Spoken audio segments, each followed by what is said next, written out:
كما صليت على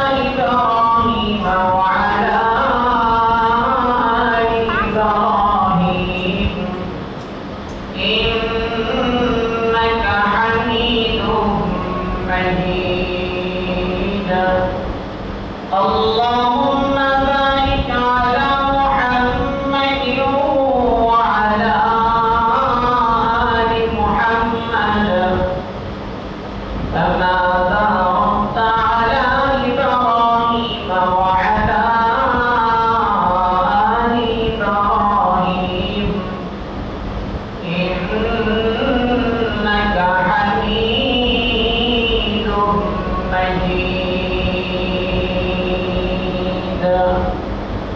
محمد يا محمد أبلغ سلام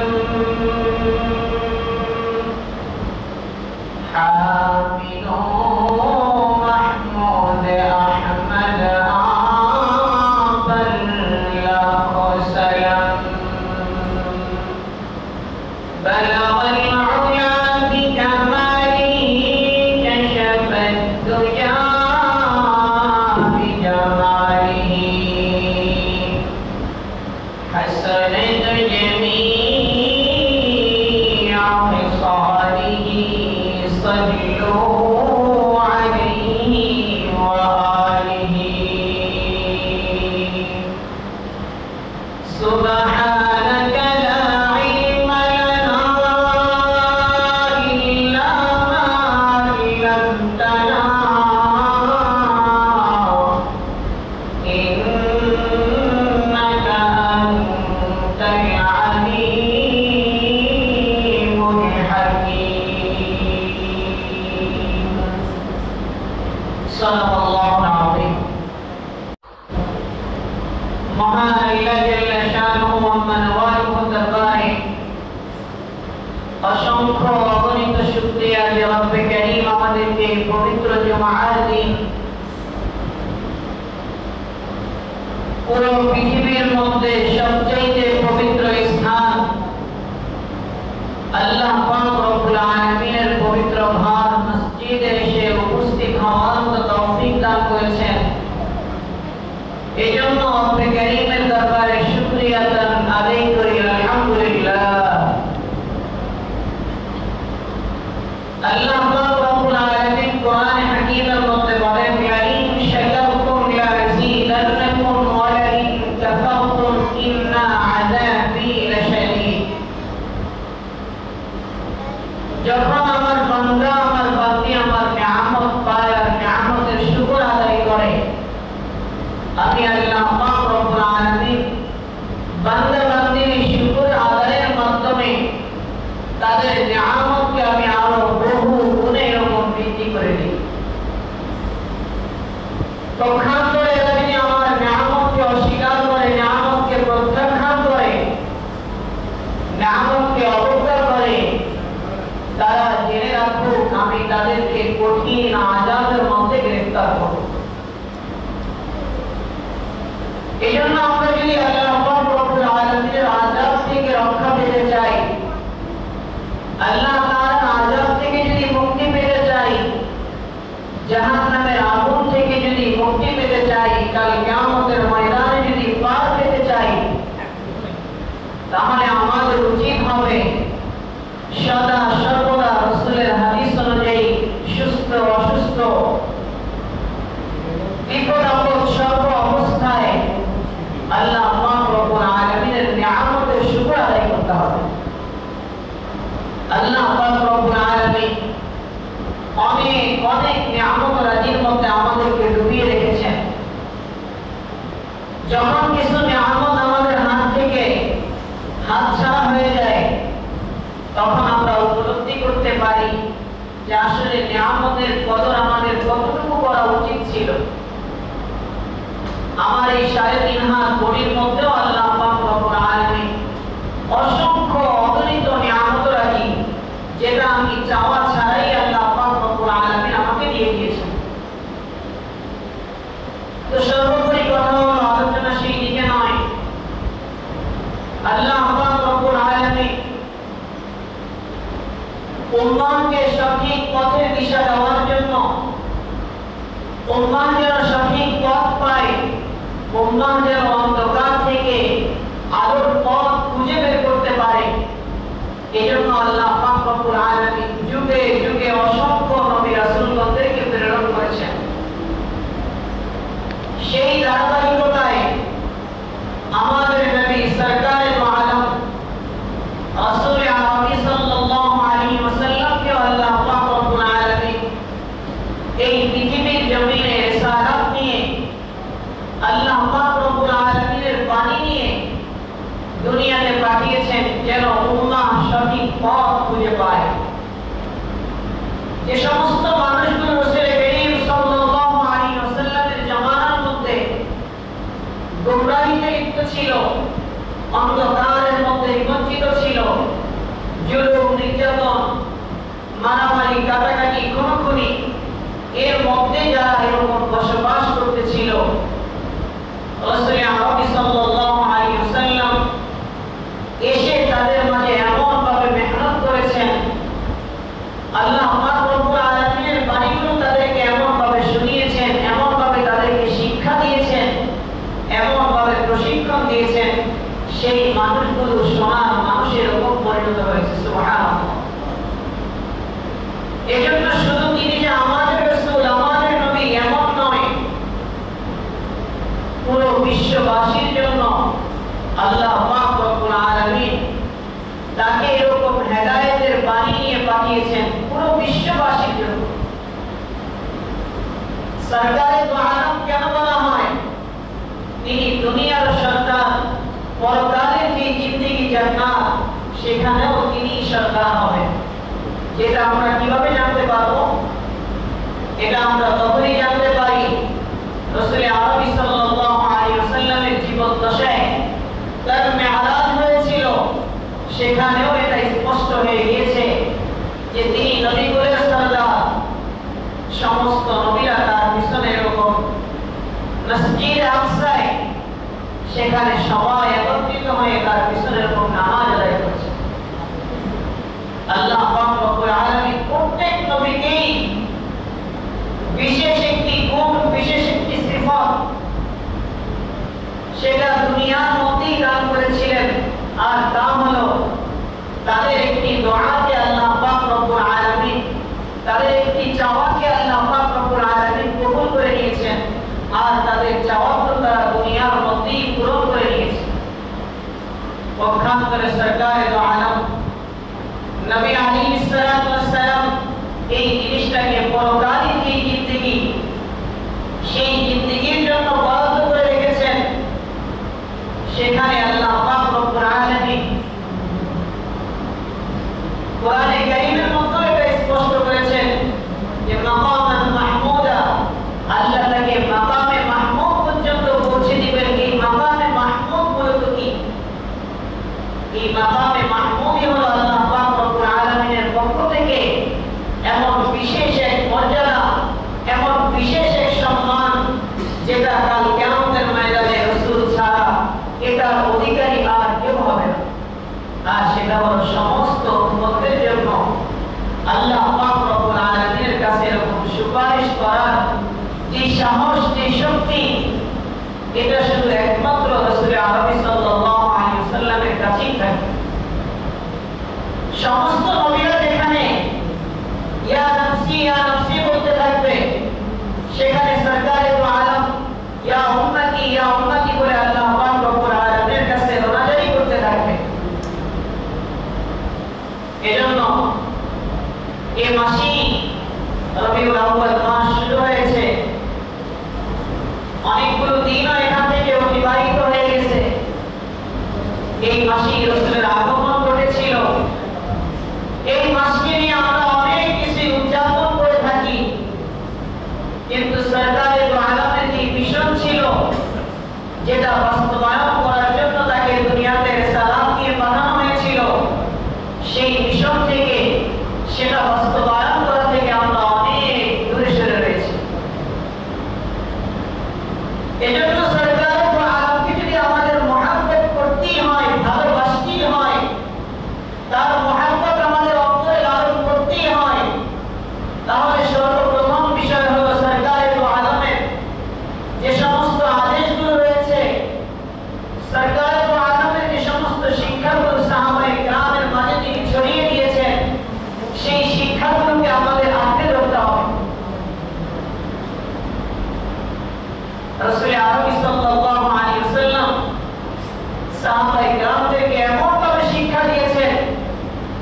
আজ থেকে 1450 বছর আগে তাদের বিদায় হলেও এখনো সাহাবায়ে কেরাম যেই পথে চলেছেন, যেই পথকে অনুসরণ করেছেন, রাসূল তাদেরকে যেভাবে তালিম দিয়েছেন সেই পথকে আমরা এখনো অনুসরণ করে থাকি।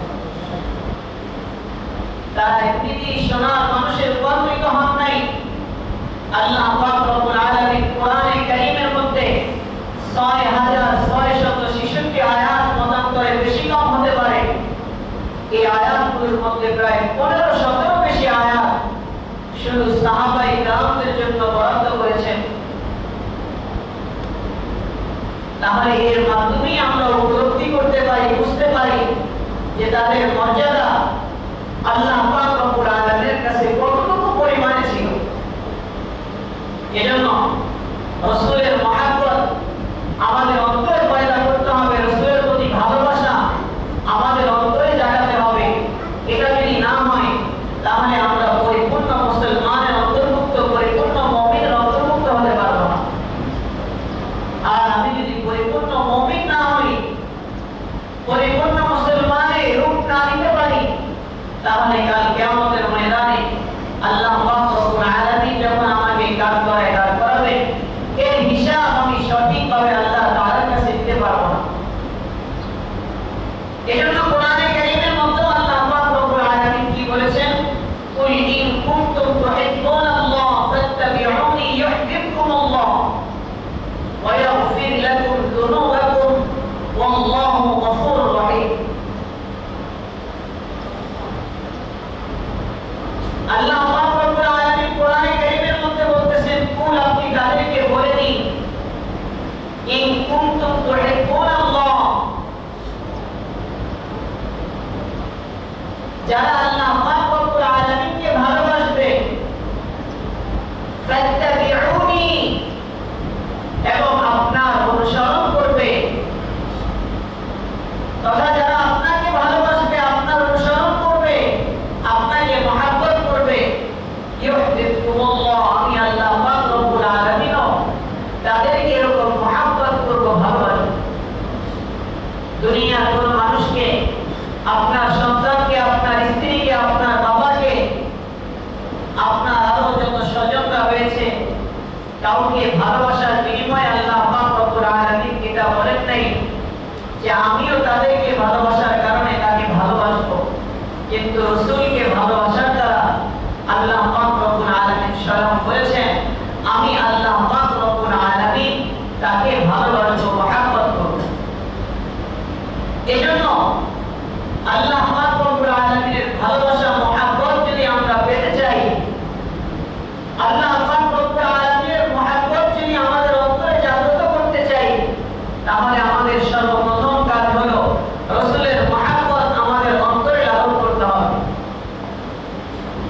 এজন্য রাসূলের অন্তরে মহব্বত আমাদের জন্য তখনই পয়দা হবে, রাসূল আমাদের জন্য তখনই সুপারিশ করবে, যখন রাসূলের মহব্বত আমাদের অন্তরে আমরা লালন করতে পারব। রাসূলের মহব্বত মানে এটা নয় যে রাসূলের আজকে জন্মদিন, আমরা জন্মদিনকে উদযাপন করলাম, এর জন্য বিভিন্ন আয়োজন করলাম, অথচ আমাদের মধ্যে এমন মুসলমান খুঁজে পাওয়া যাবে রাসূলের সিরাত সম্পর্কে, রাসূলের জীবনী সম্পর্কে ন্যূনতম ধারণা তার অন্তরে নেই।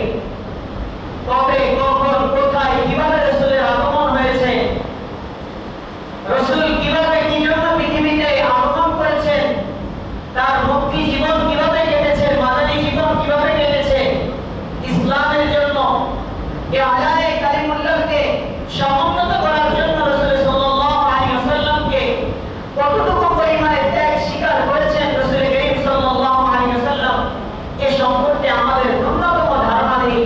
অথচ আমরা বলি আমি রাসূলকে মহব্বত করি, আমি রাসূলকে ভালোবাসি, আমি রাসূলের জন্য সব করতে রাজি, কিন্তু রাসূল যে সমস্ত বিষয়গুলো আমাদের জন্য বরাদ্দ করেছেন সেগুলোর ধারে কাছেও আমরা নেই। আপনি আপনার বাবাকে মহব্বত করেন, আপনার মাকে মহব্বত করেন, আপনার স্ত্রীকে মহব্বত করেন, এর জন্য যে কোনো স্বার্থ রয়েছে। দুনিয়ার সমস্ত মানুষকে মহব্বত করার জন্য স্বার্থ রয়েছে, তেমনি এইভাবে রাসূলকে মহব্বত করবেন আপনি কোন স্বার্থে, কিসের জন্য? আরে এই রাসূলের আগমন না হলে আপনার আমার পৃথিবীতে আসা হতো না। কারণ রাসূল নিজেই বলেছেন আনা খাতামুন নবিয়্যিন লা নবিয়্য বা'দি, যে আমার পরে আর কোনো নবী আসবে না, আমি শেষ নবী। তাহলে এ পর্যন্তই নবীর ধারাবাহিকতা শেষ ছিল। রাসূলের আগমনের মাধ্যমে আমাদের আগমন হয়েছে, আমরা পৃথিবীর আলো দেখতে পেয়েছি। সেই রাসূলকে আমাদের অবশ্যই অবশ্যই মহব্বত করতে হবে, কারণ তাকে দুনিয়ার মানুষ তো মহব্বত করে বটেই, স্বয়ং আল্লাহ পাক রব্বুল আলামিনও তাকে মহব্বত করেন।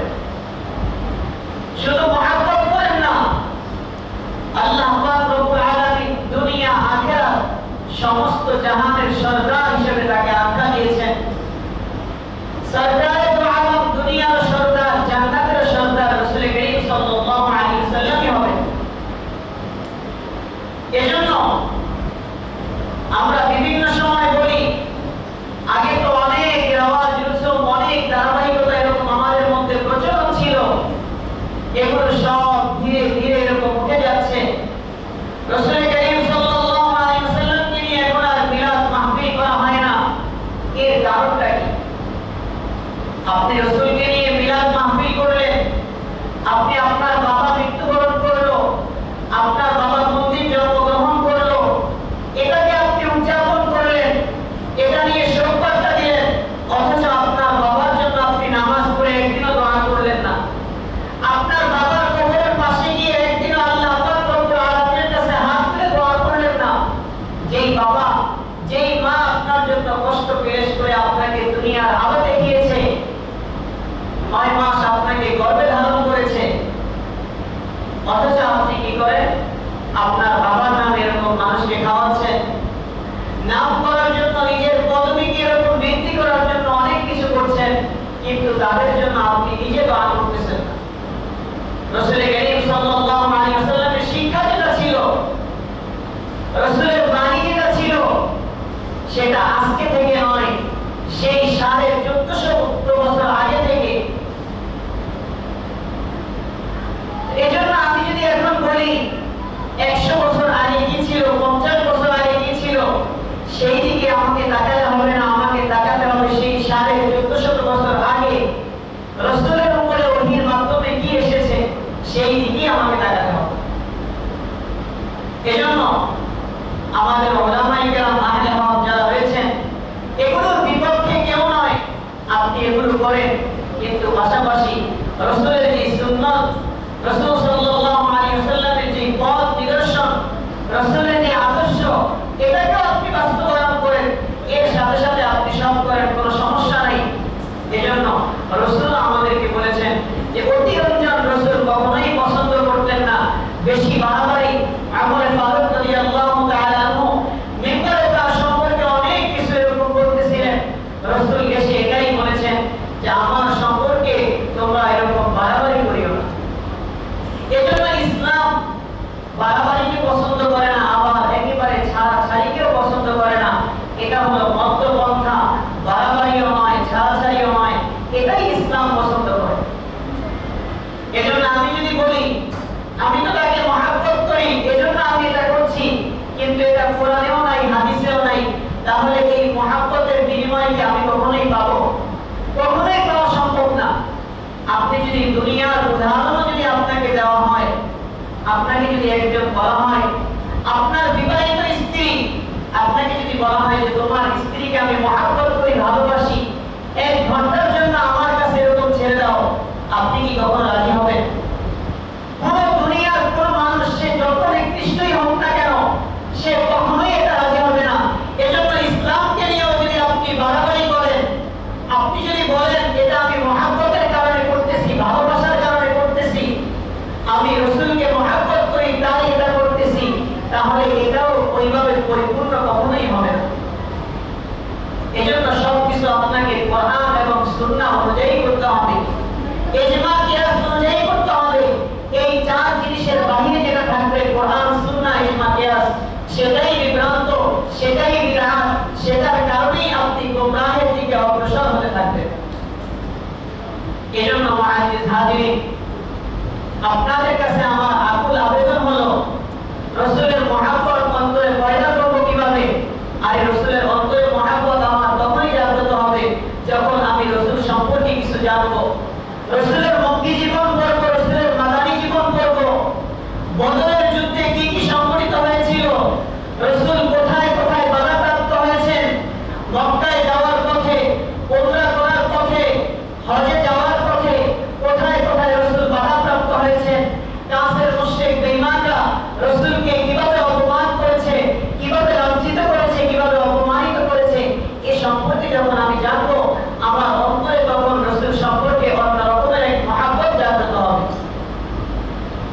এজন্যই বিশ্ববিখ্যাত একজন ব্যক্তি, যদিও সে আমাদের মুসলিম ধর্মের নয়, তিনি উর্দুতে চমৎকার এক কিতাব লিখে গিয়েছেন, হে নবী আপনাকে ভালোবাসি। আপনি যদি ওই বইটা পড়েন, ছোট একটা বই, আপনার কখনোই মনে হবে না যে একটা হিন্দু রাসূল সম্পর্কে এত সুন্দর একটা বই লিপিবদ্ধ করেছে। তো এই বইটা তার লিপিবদ্ধ করার কারণ কি, এই বইটা লেখার কারণ কি? এটার কারণ এটাই ছিল তিনি রাসূল সম্পর্কে বলেছেন, রাসূল সম্পর্কে জেনেছেন, রাসূলের সিরাত পড়েছেন, রাসূলের জীবনী পড়েছেন, রাসূলের মক্কি জীবন কেমন ছিল, মাদানী জীবন কেমন ছিল, রাসূলের আচরণ কেমন ছিল, রাসূলের আমানতদারিতা কেমন ছিল, রাসূলের সততা কেমন ছিল, এই সম্পর্কে তিনি জেনেছেন। তাই তিনি এই বই লিখেছেন, হে নবী আপনাকে ভালোবাসি। একটা অমুসলিম, একটা হিন্দু, তিনি এমনিতেই রাসূল সম্পর্কে বই লিখে ফেলবেন, এটার মাধ্যমে সে টাকা ইনকাম করবেন, তার মাকসাদ এটা ছিল না। তার মাকসাদ ছিল তিনি প্রকৃতপক্ষেই রাসূল সম্পর্কে জেনেছেন, রাসূল সম্পর্কে গবেষণা করেছেন, রাসূলের চারিত্রিক সম্পর্ক নিয়ে তিনি গবেষণা করেছেন, রাসূলের সততা নিয়ে গবেষণা করেছেন, রাসূলের আমানতদারিতা নিয়ে গবেষণা করেছেন। এরপরে এই কিতাব লিখেছেন, হে নবী আপনাকে ভালোবাসি। এজন্য আপনার আমার অন্তরেও রাসূলের মহব্বত তখনই জাগ্রত হবে, রাসূলের মহব্বত তখনই পয়দা হবে যখন আপনি আমি রাসূল সম্পর্কে জানব। সূরা ফাতিহা আপনিও পড়েন, আমিও পড়ি। সূরা ফাতিহা উলামায়ে কেরাম পড়ে, সাধারণ মানুষও পড়ে। কিন্তু আজকে আপনি আমি চিন্তা করি যে আমার জীবন থেকে, কারো জীবন থেকে 40 বছর, কারো জীবন থেকে 60 বছর, 70 বছর, 20-30 বছর অতিবাহিত হয়ে গেছে, এখনো আপনার আমার সূরা ফাতিহা সহি শুদ্ধভাবে হয় না। তাহলে এর মাধ্যমে আমি উপলব্ধি করব রাসূলের ভালোবাসা, মহব্বত এখন আমার অন্তরে আমি জাগ্রত করতে পারিনি। আমি নামাজের জন্য এখনো পর্যন্ত পরিপূর্ণ যে সূরাগুলো শিক্ষা গ্রহণ করার দরকার ছিল সেটা এখনো শিখতে পারি নাই। আমি বুঝে নিব রাসূলের ভালোবাসা, মহব্বত এখনো আমার অন্তরে জাগ্রত হয় নাই। সাধারণত দুনিয়ার বিধান অনুযায়ী আপনি আপনার কন্যা সন্তানকে যদি কোথাও বিবাহ দেন, সে সেখানে কিভাবে সুখে থাকবে, ভালো থাকবে, এর জন্য আপনার যতটুকু আছে সেটা দিয়ে আপনি মেহনত করতে থাকেন, কষ্ট করতে থাকেন, তাকে যা দেওয়ার প্রয়োজন সে যেন একটু ভালো থাকে, সে যেন একটু সুস্থ থাকে, সে যেন একটু চিন্তা মুক্ত থাকে, এজন্য আপনি সব করতে প্রস্তুত, আপনি সব করে ফেলেন।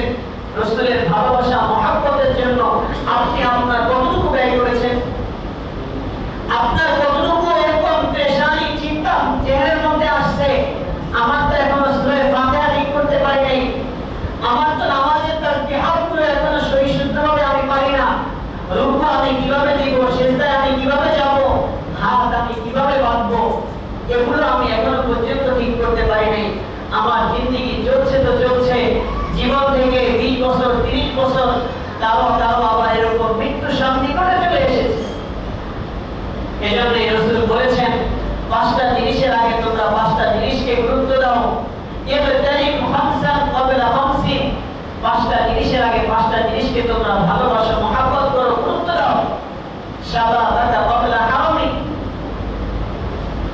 তুমি তোমার যৌবনকাল যেটা আল্লাহ পাক রব্বুল আলামিন তোমাকে দিয়েছেন, এই যৌবনকে তুমি মূল্য দাও। তোমার বৃদ্ধ যে বয়স রয়েছে সেটা আসার আগেই। এজন্য আপনার আমার যৌবনকে আপনি আমি বৃদ্ধ হওয়ার আগেই গুরুত্ব দিতে হবে, মূল্য দিতে হবে, তাহলে আপনার আমার জীবন দামি হবে। ওয়াসিহাতাকা ক্বাবলা সাকামি, তুমি অসুস্থতা হওয়ার আগেই, অসুস্থ হয়ে যাওয়ার আগেই তুমি সুস্থতাকে মূল্যায়ন করো, কারণ সুস্থ অবস্থায় তোমার পক্ষে যেই কাজ করা সম্ভব, অসুস্থ হওয়ার পরে সেটা তোমার দ্বারা সম্ভব হবে না। কারণ সমস্ত কিছুর মালিক যেহেতু আল্লাহ পাক রব্বুল আলামিন, তিনি কখন কার কি অবস্থা করবেন এটা একমাত্র তিনিই ভালো জানেন।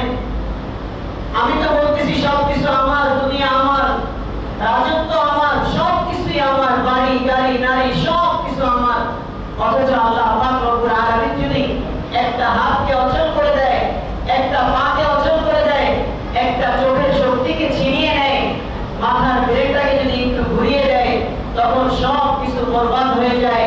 একটা বাথরুম ঘরের সাথে সেই বাথরুমে যাওয়ার শক্তিটুকু তার আপনার আমার এরকম থাকে না। অথচ আপনি আমি কি বলতেছি, দুনিয়া আমার, পৃথিবীতে আমিই থাকবো, সয় সম্পত্তি যা কিছু রয়েছে সব আমার, নারী আমার, বাড়ি আমার, গাড়ি আমার, সব কিছু আমার। অথচ আল্লাহ যদি জেহেনটাকে একটু ঘুরিয়ে দেয়, আল্লাহ যদি হাতটাকে একটু অবশ করে দেয়, আল্লাহ যদি পা শক্তিটাকে ছিনিয়ে নেয়, তাহলে পুরো দুনিয়া আমার সামনে এরকম অন্ধকার হয়ে যায়। এজন্য আমাদেরকে অসুস্থতা আসার আগেই আমার আপনার সুস্থতাকে এরকম গুরুত্ব দিতে হবে। তাহলে অসুস্থ অবস্থায় যদি কোনো ত্রুটি বিচ্যুতি আমি আপনি করে ফেলি, ওই যে যৌবন বয়সে আল্লাহ পাক রব্বুল আলামিনের ইবাদত করেছি, সুস্থ অবস্থায় ইবাদত করেছি, এটা প্রতিপূরণ সেই সুস্থ অবস্থায় ইবাদত করার দ্বারা এরকম পূর্ণ হয়ে যাবে। এরপরে কি বলেছেন, অফাওয়াকা ক্বাবলা শুগলি, যে তুমি তোমার অবসর সময়কে তোমার ব্যস্ততা আসার আগে এরকম গুরুত্ব দাও। একটা সময় তুমি অবসর থাকবে, তখন যদি সবকিছু গুছিয়ে না নিতে পারো, তোমার কর্মজীবন চলে আসবে, তোমার ফ্যামিলির দায়িত্ব তোমার কাঁধে চলে আসবে, পিতামাতার দায়িত্বের ভার তোমার কাঁধে চলে আসবে, সন্তানের দায়িত্বের ভার তোমার কাঁধে চলে আসবে, তখন তোমার পক্ষে এগুলো হয়ে ওঠা সম্ভব হবে না কখনোই। এজন্য অবসর সময়কেও আমাদের গুরুত্ব দিতে হবে। এরপরে আল্লাহ পাক রব্বুল আলামিন বলেছেন রাসূলের মাধ্যমে, ওয়াকিনাআকা ক্বাবলা ফাকরি, তুমি তোমার দরিদ্রতাকে মূল্য দাও। তোমার যখন ধন সম্পদ দিয়েছেন আল্লাহ পাক রব্বুল আলামিন, এই ধন সম্পদ থাকা অবস্থায়, আমি আমার ধন সম্পদ থাকা অবস্থায় যদি আল্লাহর জন্য না দিয়ে যেতে পারি, কিছু করে না যেতে পারি, তাহলে আমার ধন সম্পদ আমার জায়গায় পড়ে থাকবে। আমার স্ত্রী ভোগ করবে, আমার সন্তান ভোগ করবে, আমার পরিবার ভোগ করবে। অথচ কাল কিয়ামতের ময়দানে যখন তাদের কাছে চাওয়া হবে, আমি তো এক নেকির জন্য আল্লাহ পাক রব্বুল আলামিনের কাছে আটকে গিয়েছি, আমাকে এখান থেকে উদ্ধার করো। আমি তো, তুমি আমার সন্তান, তুমি আমার স্ত্রী, তুমি আমার মেয়ে, তোমার জন্য আমি অনেক কিছু করেছি। তারা বলবে, তুমি কে? তোমাকে তো আমি চিনি না। অথচ তাদের জন্য আজকে আমরা সব কিছুকে উজাড় করে দিয়ে যাই। আল্লাহ পাক রব্বুল আলামিন দিতে যেমন সময়ের কোনো প্রয়োজন হয় না, আবার আল্লাহ পাক রব্বুল আলামিন আপনার আমার থেকে নিতেও এটার কোনো সময় হয় না। মুহূর্তের মধ্যে তিনি দিতে পারেন, আবার মুহূর্তের মধ্যে এরকম ছিনিয়ে নিতে পারেন। এজন্য আপনার শক্তি, সামর্থ্য, ধন দৌলত থাকা অবস্থায় আল্লাহ পাক রব্বুল আলামিনের জন্য, দ্বীনের জন্য, সমাজের জন্য কিছু করে যান। এটা সদকায়ে জারিয়া আপনার সেই কিয়ামত পর্যন্ত এরকম চলতে থাকবে। আপনার আমলনামায় নেকি জমা হতে থাকবে, অন্য কোনো মাধ্যম থেকে এরকম নেকি জমা হবে না। আপনি মসজিদের জন্য করলেন, আপনি মাদ্রাসার জন্য করলেন, এতিম বাচ্চাদের জন্য করলেন, সমাজের মানুষের ভালোর জন্য করলেন, সমাজের মানুষের কল্যাণের জন্য করলেন, এটা সদকায়ে জারিয়াই আপনার নিকট এরকম পৌঁছাতে থাকবে। এজন্য মুআজ্জাজ হাজিরিন, আমরা আমাদের সামর্থ্য থাকা অবস্থায়, শক্তি থাকা অবস্থায় এরকম দ্বীনের জন্য দিয়ে যাব, মসজিদ মাদ্রাসার কল্যাণে এরকম দিয়ে যাব। কিন্তু দেখা যায় যখন আমি বৃদ্ধ বয়সে উপনীত হই, আমার সন্তানরা, আমার স্ত্রী পুত্র সবকিছুর মালিক হয়ে যায়, তখন আমার দেওয়ার এরকম মন জাগে যে অমুক জায়গায় তো 5 কাঠা সম্পদ আছে, সেটা আমি মসজিদের নামে দিয়ে গেলাম। কিন্তু দেখা যায় তখন এটা আমার ছেলের হয়ে গেছে, আমার স্ত্রীর হয়ে গেছে, এর ভাগ আমার মেয়ে পেয়েছে, সেখান থেকে দেওয়াটা আপনার জন্য জুলুম হবে, জুলুম। এজন্য আল্লাহ পাক রব্বুল আলামিন আমাদেরকে শক্তি, সামর্থ্য, আমাদের কুওয়াতে আজেলা, কুওয়াত শক্তি যতদিন পর্যন্ত থাকে, যাও। এরপরে রাসূল সাল্লাল্লাহু আলাইহি ওয়াসাল্লাম কি বলেছেন, ওয়া হায়াতাকা ক্বাবলা মাউতিক, তোমার জীবনকে তুমি মূল্যায়ন করো, তোমার হায়াতকে তুমি মূল্য দাও তোমার মৃত্যু আসার আগে। এজন্য মৃত্যু আসার আগে আমাকে সমস্ত সামান গোছাতে হবে, সেটা চাই দানের মাধ্যমে হোক, সদকার মাধ্যমে হোক, ভালো কাজের মাধ্যমে হোক, নামাজ রোজার মাধ্যমে হোক, তাসবিহ তাহলিলের মাধ্যমে হোক, সব কিছুর সমন্বয়ে এরকম আমালের ভান্ডারকে এরকম জমা করতে হবে। তাহলে দেখা যাবে আল্লাহ পাক রব্বুল আলামিন এর বিনিময়ে কাল কিয়ামতের ময়দানে আপনাকে আমাকে যে জান্নাতকে এত সুসজ্জিত করে রেখেছেন, সেই জান্নাত আল্লাহ পাক রব্বুল আলামিন আমাদেরকে দান করবেন। আল্লাহ পাক রব্বুল আলামিন আমাদেরকে এই যে পাঁচটা বিষয় বলা হলো, যে পাঁচটা জিনিসের আগে তোমরা পাঁচটা জিনিসকে মূল্যায়ন করো, গুরুত্ব দাও, এই পাঁচটা জিনিস আমাদেরকে অর্জন করার তৌফিক দান করো। রাসূলের মুহাব্বত, রাসূলের ভালোবাসা আমাদের অন্তরে পয়দা করার তৌফিক দান করো। পরিপূর্ণ মুমিন হয়ে আল্লাহ পাক রব্বুল আলামিন কাল কিয়ামতের ময়দানে আমাদেরকে তার সামনে হাজির হওয়ার তৌফিক দান করো। যতটুকু আলোচনা হলো আল্লাহ তাআলা আমাকে আপনাদের প্রত্যেকের উপরে আমল করার তৌফিক দান করুন। ওয়া আখির দাওয়ানা আলহামদুলিল্লাহি রাব্বিল আলামিন।